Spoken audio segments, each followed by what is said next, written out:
आइए इस वीडियो में हम जानेंगे कि तारा कैसे बनता है और इसका अंत कैसे होता है और लाल दानव क्या होता है। इन बातों को जानेंगे, साथ में इस बात को भी जानेंगे कि जो हमारा सूर्य है इसका अंत कैसे होगा। तो चलिए सबसे पहले हम तारा का परिभाषा जानते हैं। तारा, तारा स्टार, स्टार। तारा कोई भी वस्तु जिसके पास दो चीजें हो, पहला हीट, लाइट। हीट मतलब विपुल ऊर्जा, विपुल ऊर्जा, अत्यधिक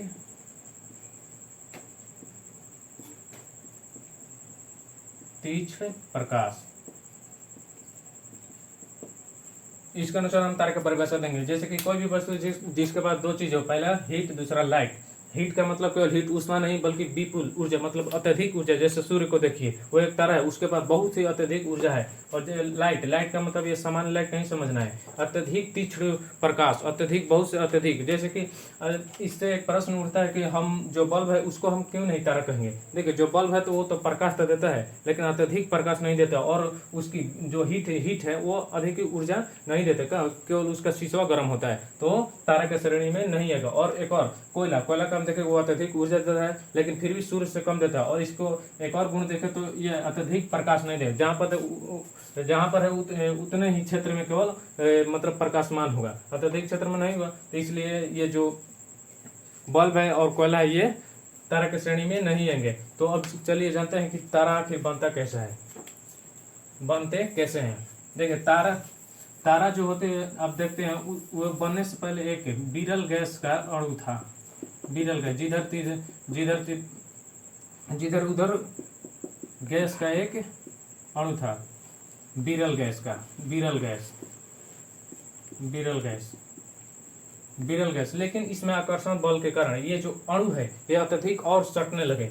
अत्यधिक, देखिए ऐसे ऐसे अत्यधिक और सटने लगे, अत्यधिक सटने। तो जब ये अत्यधिक सटने लगे तो इसमें से आग, सौता आग झल गया, तो इसे कहा गया निहारिका। निहारिका क्या है पूछे, इसे नेबुला कहा जाता है इंग्लिश में। निहारिका क्या है?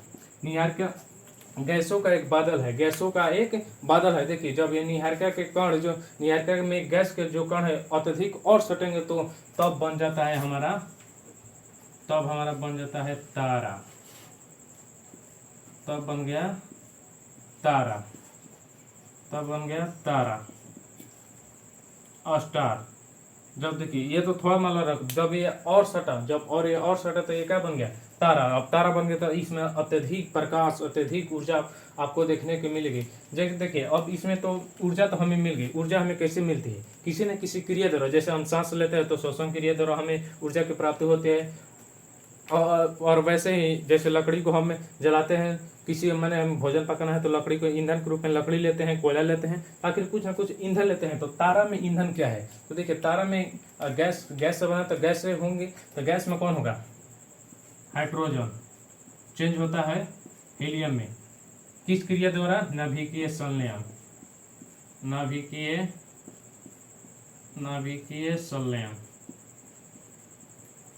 संलयन। पूछे कि तारों में ऊर्जा का मुख्य तारों में ऊर्जा के लिए कौन सी क्रिया उत्तरदायी है?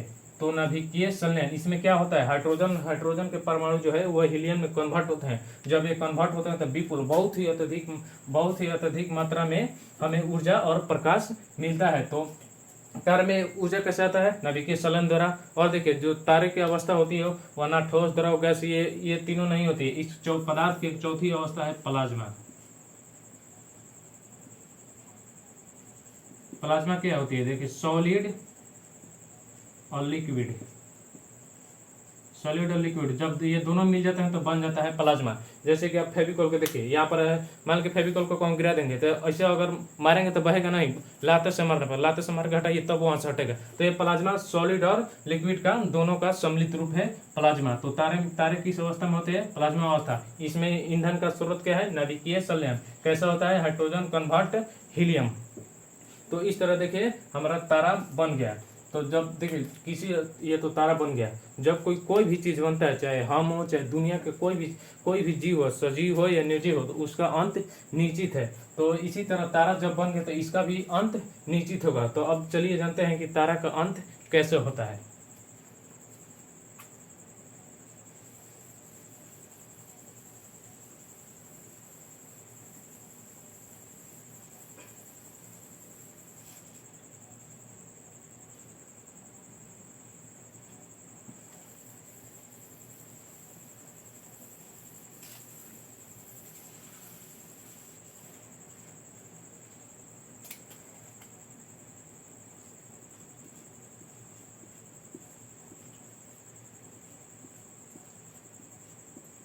तारा का अंत, तारा का अंत सबसे पहले हम तारा मान लें कि ये तारा हो गया। देखिए जब तारा मान लीजिए कि शुरू में प्रारंभ में तारा के पास, तारा स्टार के पास 100% ऊर्जा थी, 100% एनर्जी थी। लेकिन बहुत लाखों करोड़ों या अरबों वर्ष बाद इसमें से जब 90% तब कितना बच गया, 90% जब गायब हो गया, 90% एनर्जी लॉस हो गया, तो इसका आकार बढ़ जाता है। जैसे कि देखिए सिलेंडर जो होता है, उस सिलेंडर में अगर हम गैस, उस सिलेंडर में अगर गैस भरा है और इसका हम उपयोग में लाते जाएं तो जब ये कम होने के कगार पर रहेगा तो भुकभुका के जलेगा, कभी आएगा कभी नहीं आएगा। तो मतलब उसका जो गैस सिलेंडर में गैस है उसका आयतन बढ़ जाता है। तो इसी तरह जब ये 100% का था तो देखिए ये छोटा था, लेकिन जब ये 90% एनर्जी लॉस कर दिया, जब ये इसका 90% ईंधन जल गया तो इसका आकार बढ़ गया। अब आकार बढ़ेगा तो यही अवस्था कहलाता है लाल दानव। लाल दानव क्या है, जब तारे की ईंधन समाप्त होने वाली होती है, जब तारे की ईंधन समाप्त होने वाली होती है तो उसे लाल दानव कहा जाता है। रेड जिंट जब तारे की एनर्जी समाप्त होने वाली होती है तो उसे लाल दानव कहा जाता है। मतलब कि प्रारंभ में था 100%, जब इसमें से 90% ईंधन खत्म तो यह बन गया लाल दानव। अब देखिए इसका अंत कैसे होगा। देखिए अब जब लाल दानव बन गया तो इसके लिए दो कंडीशन निकलती है।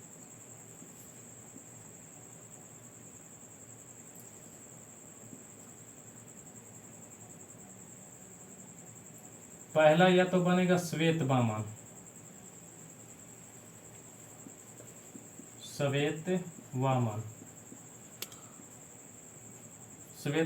या इधर बनेगा अभिनव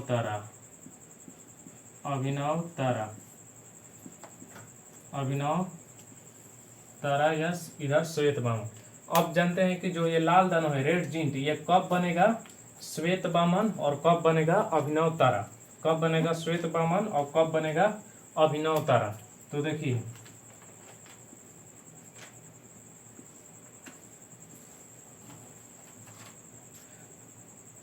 भारत के एक वैज्ञानिक है चंद्रशेखर, भारत के एक वैज्ञानिक है चंद्रशेखर। उन्होंने ही बताया था कि जो ये जब ये तारा लाल दानव बन जाता है तो ये कब श्वेत वामन बनेगा और कब अभिनव तारा। तो उन्होंने इसके लिए एक बहुत ही एक महत्वपूर्ण सीमा का आविष्कार किया, जिसके लिए उन्हें नोबेल पुरस्कार भी दिया गया, जिसका नाम है चंद्रशेखर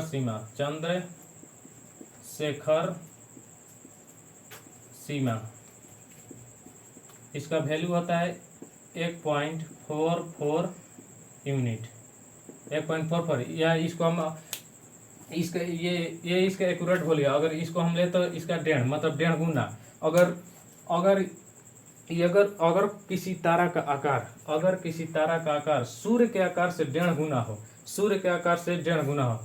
कोई भी तारा हो जो सूर्य के आकार से 1.5 गुना से ज्यादा हो, देखिए 1.5 गुना से ज्यादा, अगर 1.5 गुना से ज्यादा, 1.5 गुना से ये ऐसे ऊपर मतलब ज्यादा, तो बनेगा अभिनव तारा। जब 1.5 गुना से कम, तो बनेगा श्वेत वामन।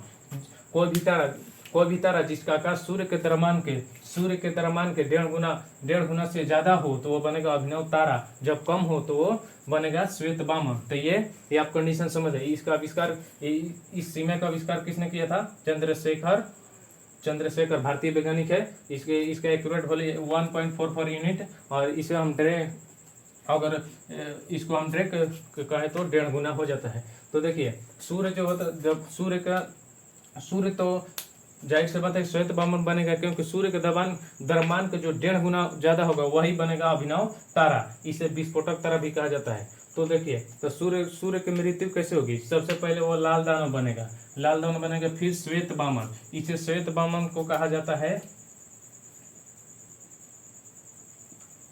जीवाश्म तारा।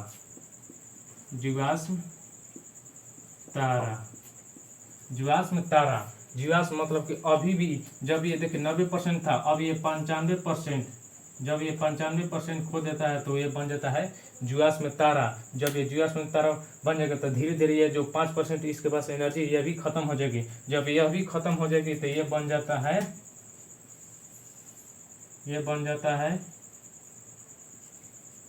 काला वामन। तो काला वामन। तो देखिए सूर्य सबसे पहले क्या बनेगा? श्वेत वामन। 95% ईंधन अपना खोकर फिर इसके बाद क्या बन जाएगा? काला वामन मतलब कि ना तो इसमें ना तो प्रकाश, बस ये करिया रहेगा, ना प्रकाश कुछ नहीं देगा।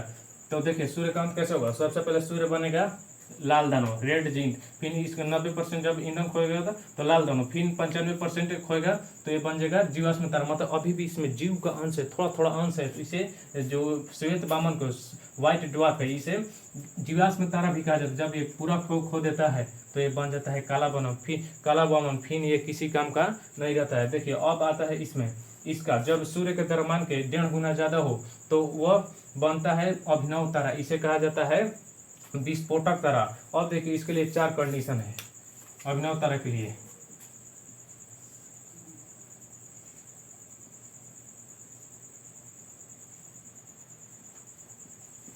जब अभिनव तारा ये टूटेगा तो सब या तो बनेगा न्यूट्रॉन,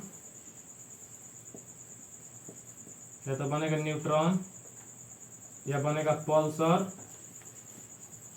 या बनेगा कवेसर, या फिर बनेगा ब्लैक होल। तो चलिए समझते हैं न्यूट्रॉन क्या होते हैं। जब देखा जब ये अभिनव तारा टूटेगा, इसको विस्फोटक तारा, विस्फोटन तो विस्फोट करेगा। तो जब बड़ा भाग रहेगा, जब इसका बड़ा भाग रहेगा तो इसे कहा जाता है, न्यूट्रॉन। पल्सर छोटे जब ये छोटा बन जाएगा और छोटा बनकर तेज गति से चलेगा इधर उधर ब्रह्मांड में, तेज गति से चल रहा तो उसे पल्सर कहा जाता है। तो कई बार सवाल पूछा है कि पल्सर क्या है? तो तेज गति से घूमने वाले तारा के टुकड़े को, पल्सर कहा जाता है। ये छोटा होता है और तेज गति से घूमता है। कवेसर क्या है? तो कवेसर इससे भी छोटा है, लेकिन ये जो ब्लैक होल होता है ये सबसे खतरनाक है। ब्लैक होल देखिए ब्लैक होल कब बन जाता है? ब्लैक होल का डेंसिटी बहुत ही अधिक होते हैं। डेंसिटी बहुत, ये अपने से प्रकाश को जाने भी नहीं देते। अगर प्रकाश चल गए तो अपने ओर रख रहे, ये प्रकाश को परिवर्तित नहीं करते हैं। तो जिसके कारण ये काला, मतलब एक काला दिखाई देंगे आपको, छिद्र की तरह, होल, मतलब कि जिसके कारण इसे ब्लैक होल कहा जाता है। न ये तो अपने अंदर से प्रकाश को भी नहीं जाने देता है। इसका डेंसिटी बहुत अधिक होता है। अगर आप एक चम्मच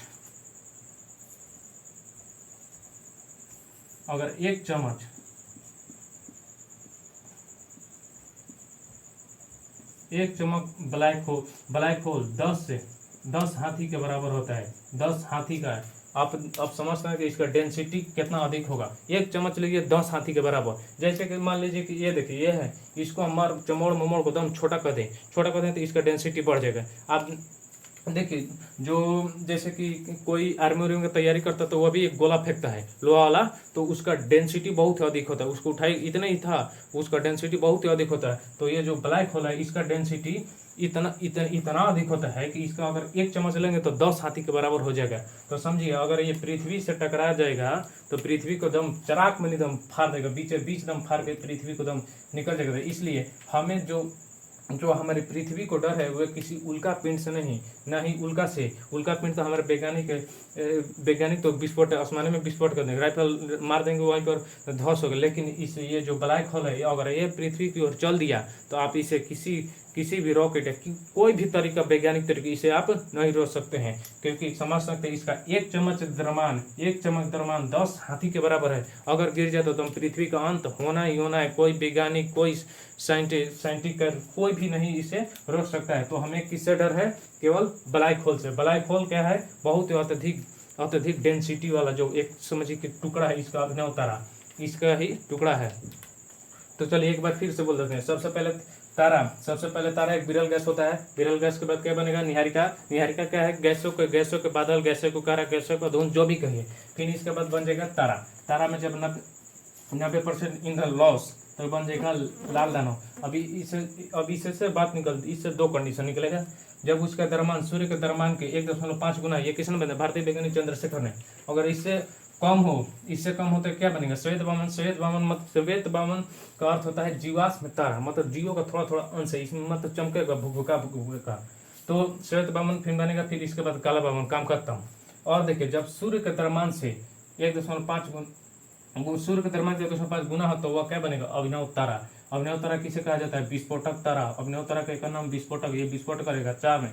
अगर इसका बड़ा भाग न्यूट्रॉन कहलाएगा, इससे छोटा भाग तेज गति से घूमेगा पूरा, पल्सर। इससे छोटा कवेसर। लेकिन ये जो ब्लैक होल है इसका डेंसिटी बहुत ही अधिक होता है, एक चम्मच 10 हाथी के भार के बराबर होता है, और ये अपने से प्रकाश को परिवर्तित नहीं होने देता है, जिसके कारण ये काला बहुत ही समझिए एक होल की तरह बन जाता है। तो चलिए यह वीडियो यहीं पर समाप्त होता है।